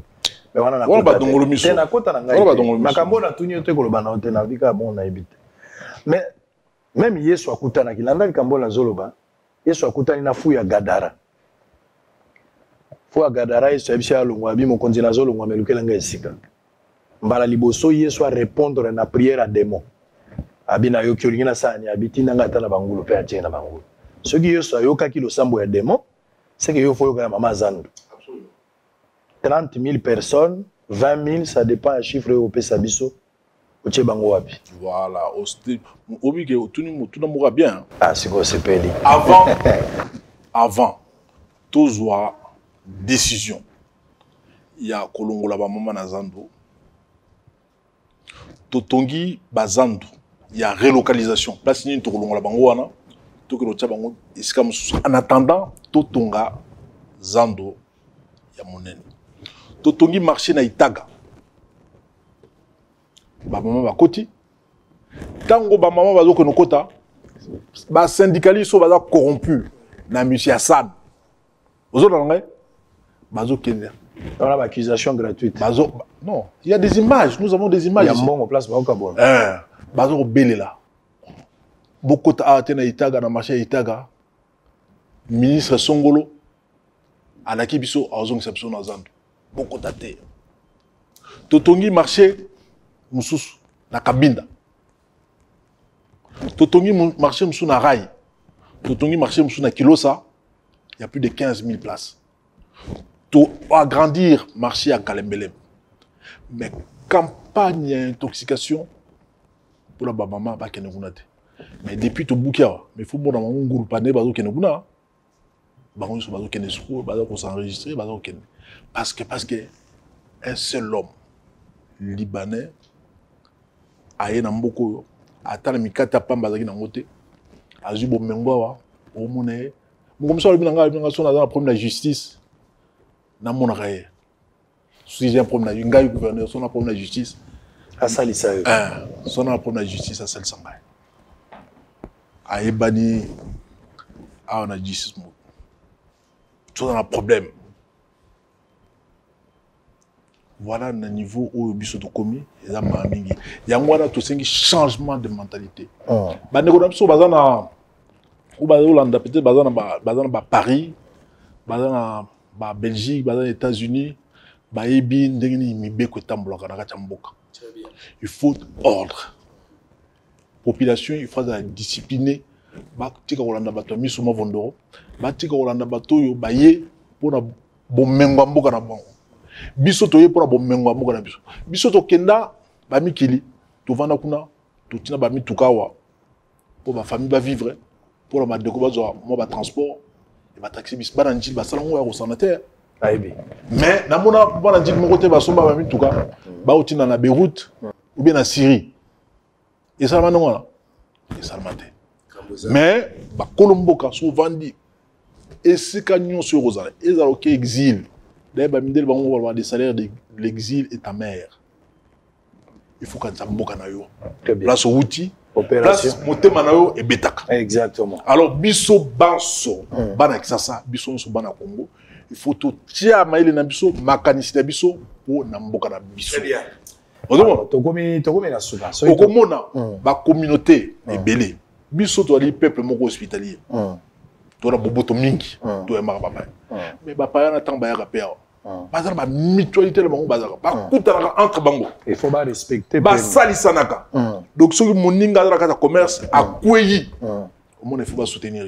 Très bien. So bazana banque ba seule banque la bango bato ba font la compte wana ba congolais bazana kati mais bato ba privilège ils ba ndeko na bango bazana kati ba commerce donc merci beaucoup. Donc nous devons nous organiser. Moi je déplore Kulu Trangaye Kindwelo atunaka na vie tu étais le seul congolais wazana na kati banque wazana na banque o ça bana mboka ba ko ba crédit ba ko ça o kawati banque wana o teki yango epa ba Nigeria.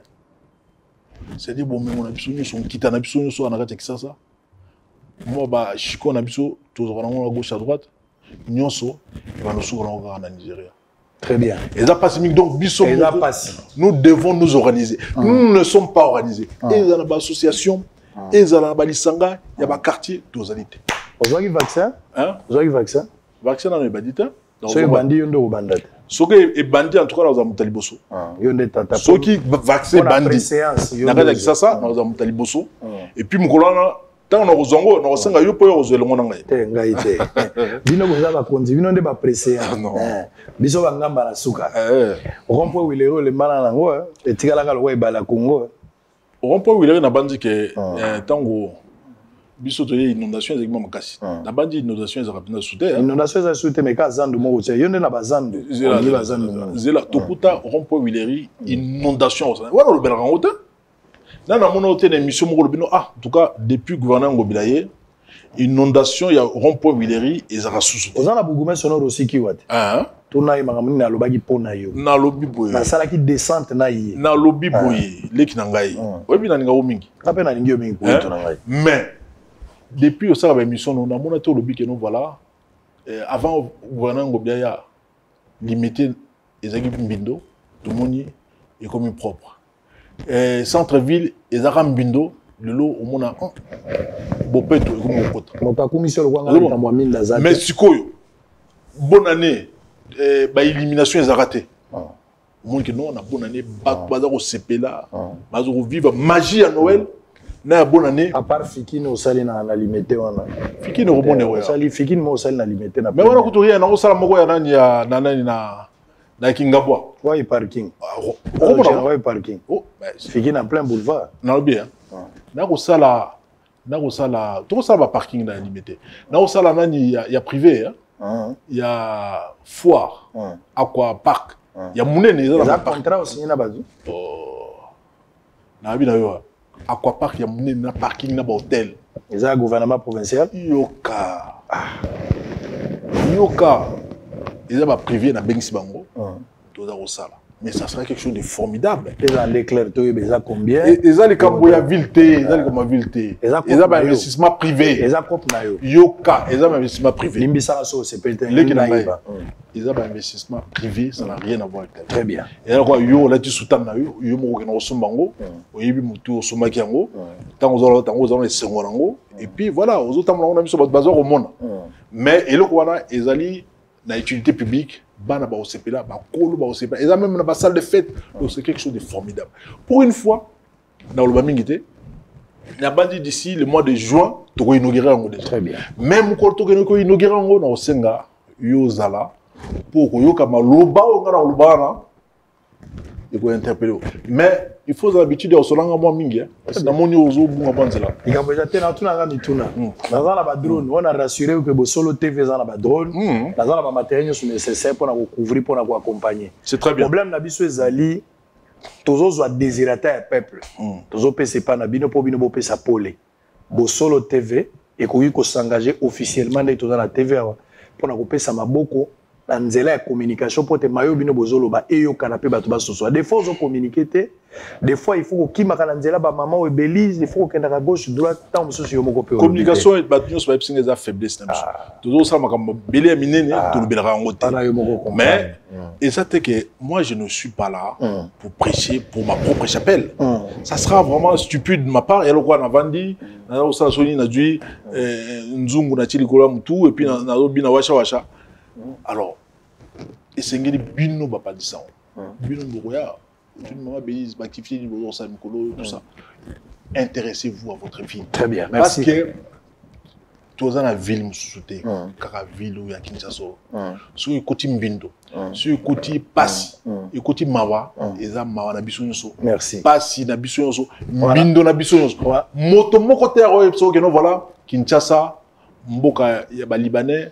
Mboka ba Ivoirien, mboka ba Rwandais, mboka ba Français, mboka ba Belge, côté santé. Kinshasa, ils allaient mboka, il y a ba Kinois, mboka, il y a ba Congolais. Donc, nous devons prendre conscience. Très bien, de ces pays, de la ville.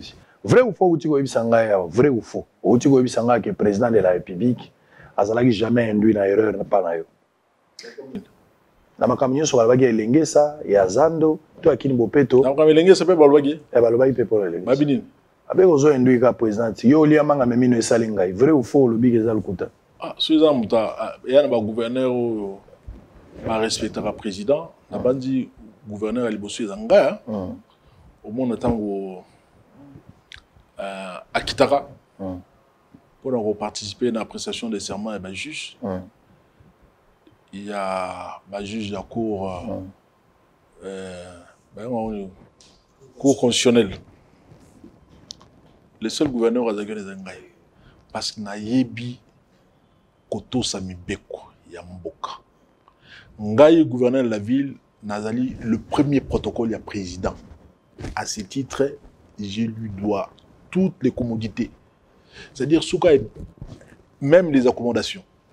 Soki aibsinga abi gouverneur omoni moto kuna waza na écoute jaune na ngina moni na 14h donc ngai je dois me démener au Lukamutwana waza na écoute jaune na 14h très bien on demande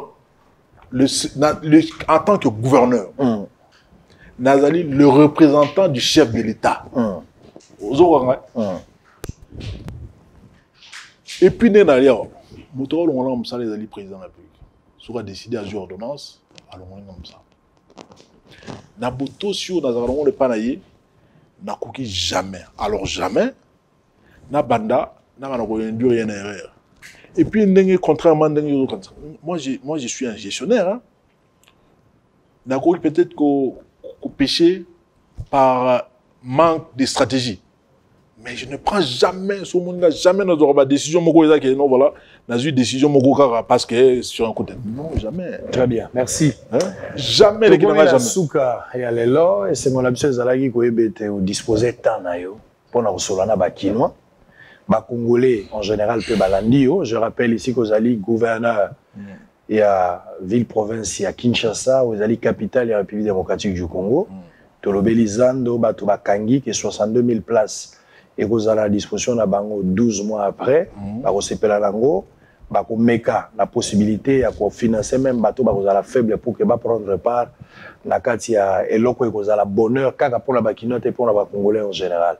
Parce que le béni peut makambo ya ba inondation, le béni likambo ya culture pe ya bateau d'abord, ba kwa koto sa l'état sur atali si bango bisiko boko kotonga te bato ba yo ka moi motema toy mangungi et vous pesa pasi pamba te l'état za rata nyo sur la misoloté pour la kozwaka Biano. na makama eza kokomela bango sengeli plutôt bayoka pona ko éviter makama susu. Mais makama ya inondation esengeli ezonga parce que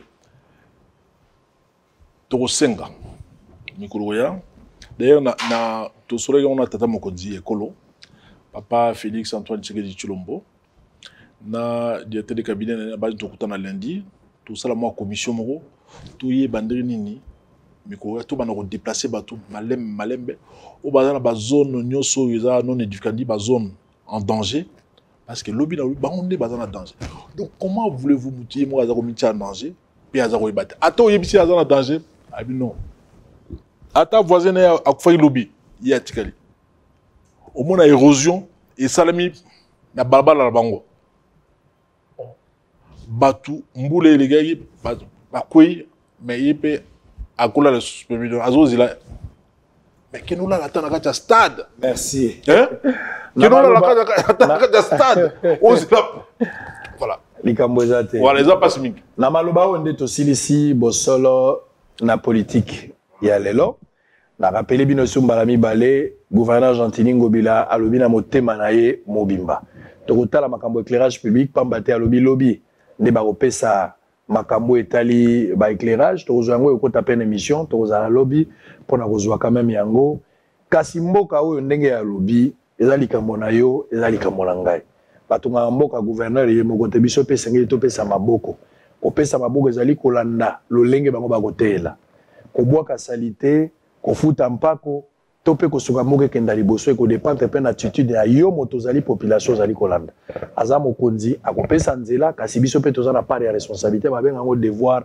na obligation loba malamu pona kisasa kanisa malamu pona kisasa mundela pe kisasa yango na kofuta kampako kotosaka pe mobeko ya leta lokola balobeli biso likambo azando esaka yer moko pe pasi soki moboti alobi na yo bobi melandako nazopa msandako soko bandako tala TV ko silika kastango ko zongo moni ndako mwa propre okoka matamoninga no lobi pa na biso yango e osala mwa pasi tokangana no motema inane bana bakobotama tokoyeba solo pona minute eloka kozonga simea te zando si babuki soko zondi mate ba image yango ezoleka zando si babuki siko totala tango biloko ekobela est-ce que biloko yango ekozala malamu ndenge tata lobaki to ekozala lokuta tosukisi awa to pesa moi exemple moi moke pour ça boyebi na bandako na biso nyonso tata bali mama bana bazana nte babuti mona liboso babuti mona mibale bande comme super oti na mboka baye papa ya mibango ndako comme kaka non ndako comme kaka il faut na buka ngo na tonga mususu mais en attendant abandi na ko tonga annexe tango annexe aussi là boke bokoti kuna kati si mandako wana oya munene a modifier yango et comme munene si maboyo zonga na kati ndako ya munene ezana okanda soko pexi mwana ba pantalon somba ba jeep oso salire la kozonga la pantalon po pesina no moyen te to silisi yao to kuta na mbalo ego ya kimia na mabota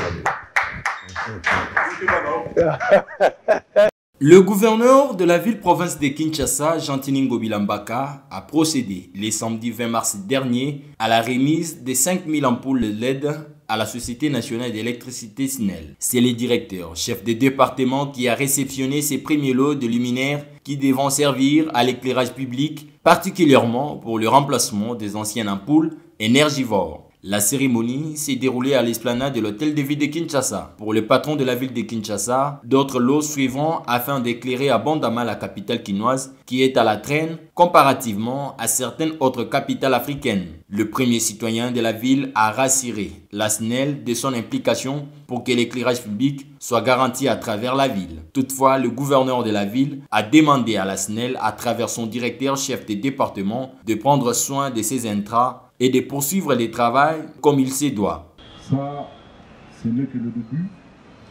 Et chaque 3 mois, nous aurons comme ça des lots, des ampoules LED qui vont nous arriver, par commande bien sûr, parce que ça coûte quand même beaucoup d'argent. Au fur et à mesure, nous allons en commander. Et l'ambition pour nous, c'est d'éclairer abondamment la ville de Kinshasa. Voilà. Nous avons cet honneur aujourd'hui de pouvoir donner ces lots des ampoules LED qui vont pouvoir remplacer les vieilles ampoules énergifort.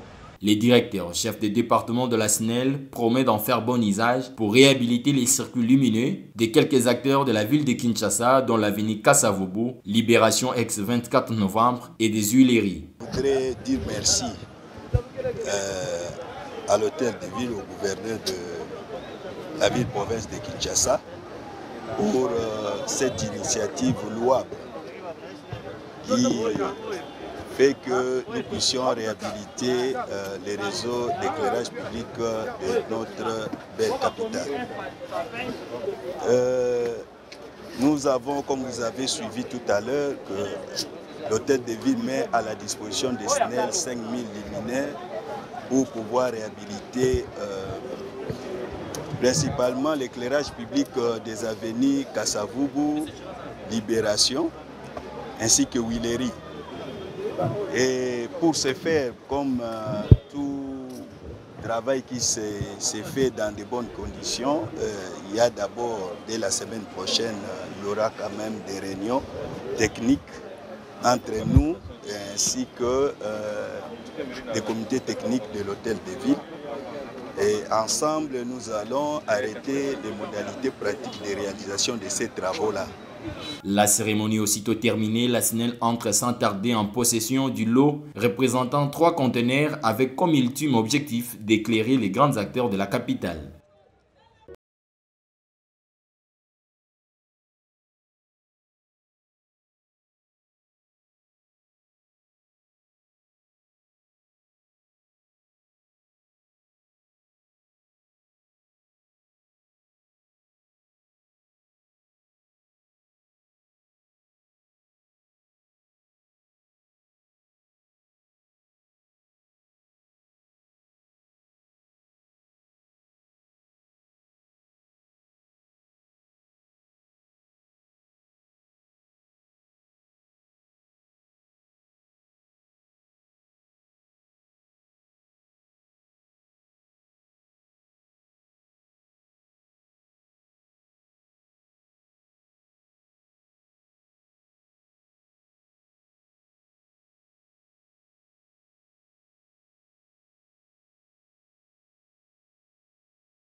Yei malamu na Sarah, application ya Freeland First Bank et sali na téléphone.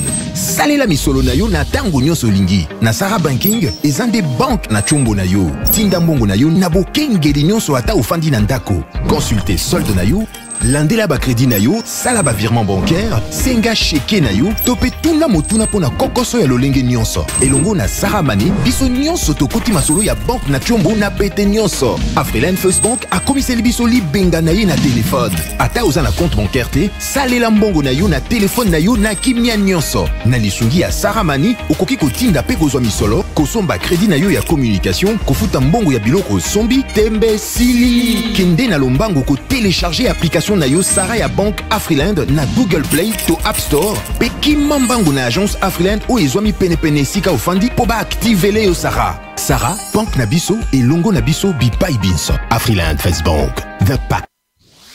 Vous avez des difficultés à trouver un véhicule qui convient à votre budget? BeForward, avec un stock de plus de 80 000 véhicules en ligne, vous offre un large choix au prix le moins cher du marché.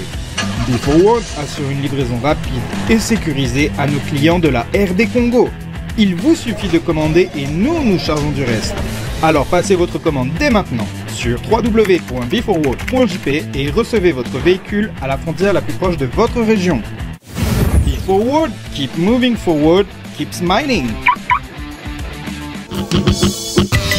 Visiteurs et visiteuses, vous tous, hôtes des tout rangs, vous qui venez à Mbuji-Mayi et visitez la terre promise, voici un bon cadre pour votre repos, réflexion et quiétude.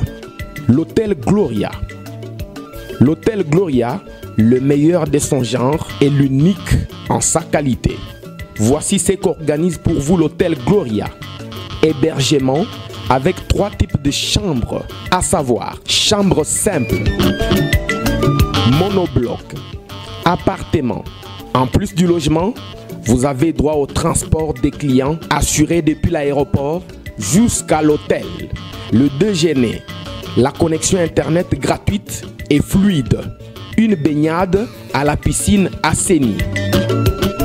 L'hôtel Gloria organise un service de restauration de qualité très rapide et méticuleux sur plusieurs points de vente que voici. À la terrasse VIP, au salon VIP et au restaurant avec des cordons bleus ou cuisiniers experts en cuisine de toutes les nationalités sur terre. L'hôtel Gloria organise également pour vous un service de blanchisserie avec son pressing ultra moderne qui répond aux exigences de nos aimables clients. L'hôtel Gloria organise pour vous un service de location des véhicules à un prix défiant toute concurrence. Une salle de spectacle pour toutes vos réunions et fêtes de mariage. Passer un séjour à l'hôtel Gloria, c'est se donner la chance de vivre très longtemps sur Terre car les meilleures conditions de vie contribuent à la longue durée de vie sur Terre. L'hôtel Gloria est situé au numéro 71, quartier Kachala-Bonzola, dans la commune minière de la Kanchi. L'hôtel Gloria vous offre une occasion de vous amuser et vous détendre dans une boîte de nuit incomparable pour ceux qui veulent danser et se défouler. L'hôtel Gloria, c'est le meilleur de sa série. L'hôtel Gloria, c'est l'avant-goût